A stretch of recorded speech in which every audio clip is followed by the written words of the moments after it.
giving, and respect and kindness and not tearing each other's throats out, that's part of those social patterns. I mean, you might fight with another tribe, but hell, we're in a war with Iraq right now.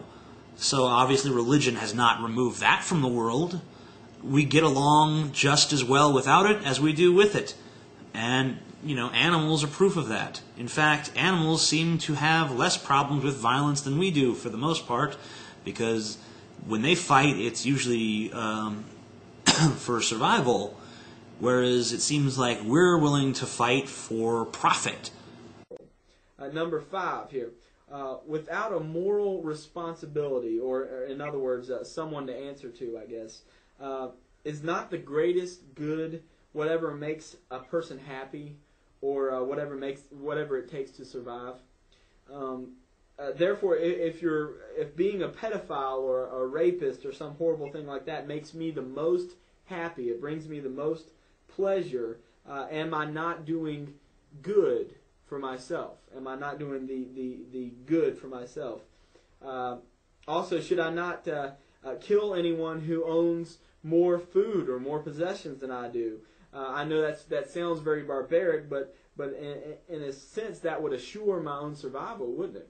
If I were to be the cutthroat of anyone that has more than me, that would assure my own survival. So is that wrong, or is that good because it would benefit me?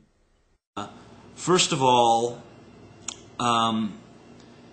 there's always going to be reprisal if you do something like that. In a system where everyone is totally looking out for themselves, there's no cooperation, things just don't work that well.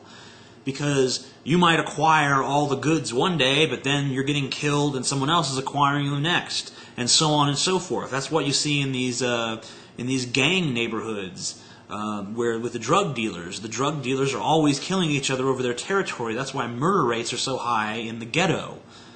And by the way, black people are another sect of society that are highly religious, and it hasn't helped them either. Just listen to rap music. They rap about Jesus and God all the time. When they're not rapping about shooting each other and doing illicit drugs and having promiscuous sex, then they're usually rapping about Jesus and God and thanking Him when they win Grammys. I mean, how often do you turn on the news and hear about Oxford professors shooting each other over turf? It doesn't happen. It's not because atheists are inherently more enlightened, but I think the type of person who is enlightened to begin with is attracted to atheism, because they're usually the kind of people that are attracted to reason and civility. They go hand in hand. Number 6, the universe is a well-oiled and perfectly timed machine. That is to say that it's set up and it sustains itself without one thing being out of place. With that said, if we were to look at it, thinking intelligently, like it was the first time that we've ever seen it, would it be more plausible that someone or something or some being designed the universe to be this perfectly well-oiled machine, or would it be more plausible that random acts over a long period of time would help, would eventually start this machine and start it working perfectly as it is? Which would be more plausible? I would question that idea that the universe is a well-oiled machine. The thing you have to remember is that you are looking at the universe as if man were of objective importance.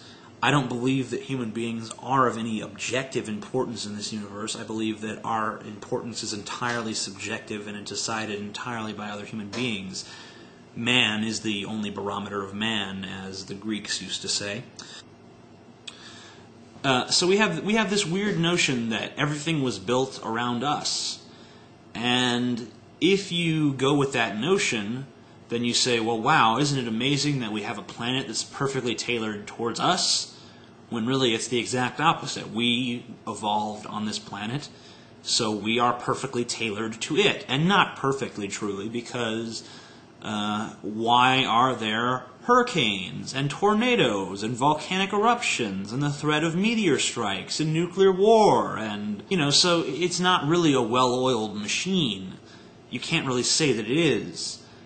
because you can't look at it from the life bias, like the entire universe was created just so we could be alive. And if you are going to look at it like that, then I'm going to ask, what's with all the superfluous extra space? We have 8 planets in the solar system, and only 1 is inhabited.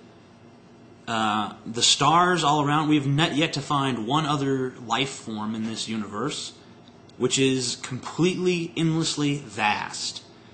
It's kind of stupid to believe that there is a God whose sole purpose was to create human beings, and we're his prize invention, and then the whole rest of the endless fucking universe is just decoration. That was all just for fun. It doesn't really make any sense.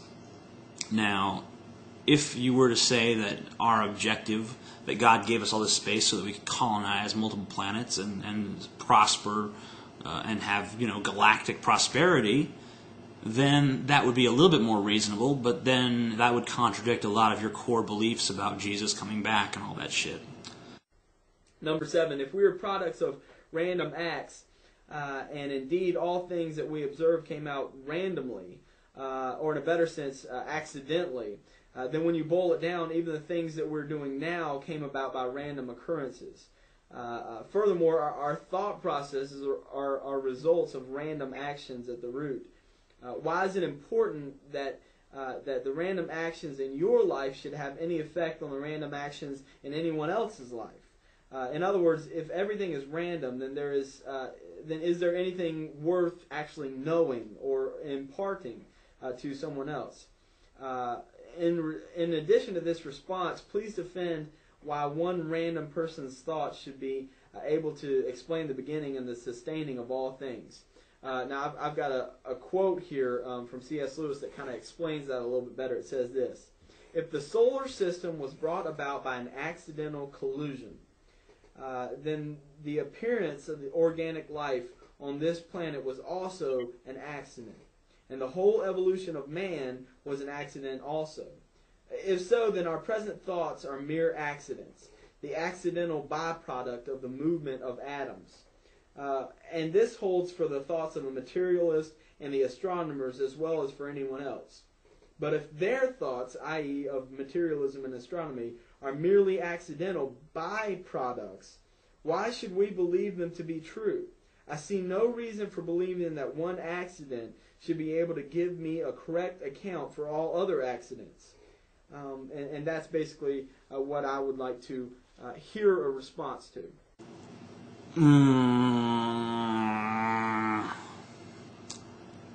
Random is not the right word. First of all, let's assume that I agree with the notion of life being completely random. Even then,